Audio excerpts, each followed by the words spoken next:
I like to show you how to make a practical detector so in case of a nuclear disaster you can see with your own eyes the amount of radiation you're receiving before your body melts.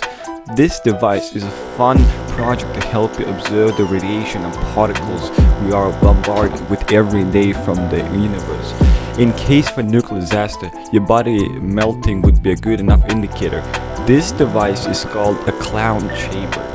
Originally designed by Charles Thomas Rees Wilson. Basically, it's a glass container with a super cold surface at the bottom that contains alcohol vapors. The vapor creates a thin layer of cloud over the cold surface, which is our detector.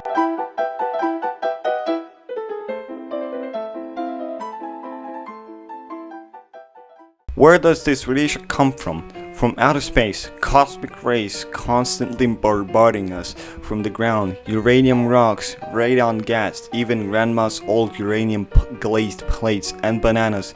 Yes, potassium-40 is a radioactive, but don't worry, you need thousands of bananas for a health hazard. Now let's see this in action. Here's an alpha particle, a fat helium nucleus leaving a short thick trail.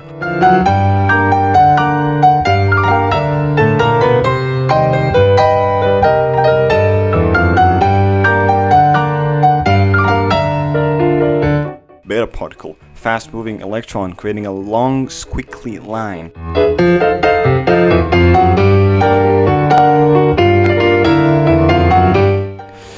And this straight one, that's cosmic ray muon, coming from space, flying right through everything.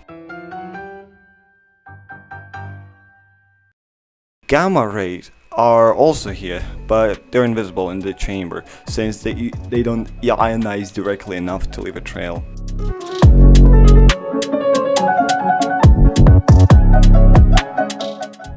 Now, let's talk about the chamber we built ourselves.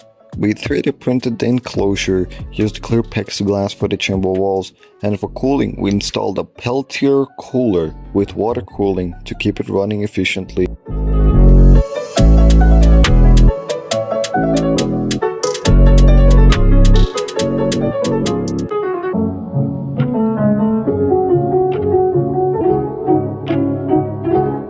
In our tests, we clearly saw beta particles and even some muons from cosmic rays.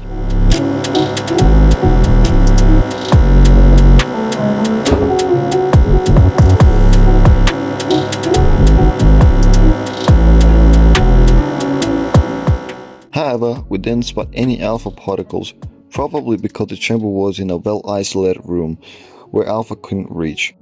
So we attached the cloud chamber to a drone and lifted it up in the sky to catch more radiation. Unfortunately, the battery died mid-flight and the chamber fell down, as you can see in the image.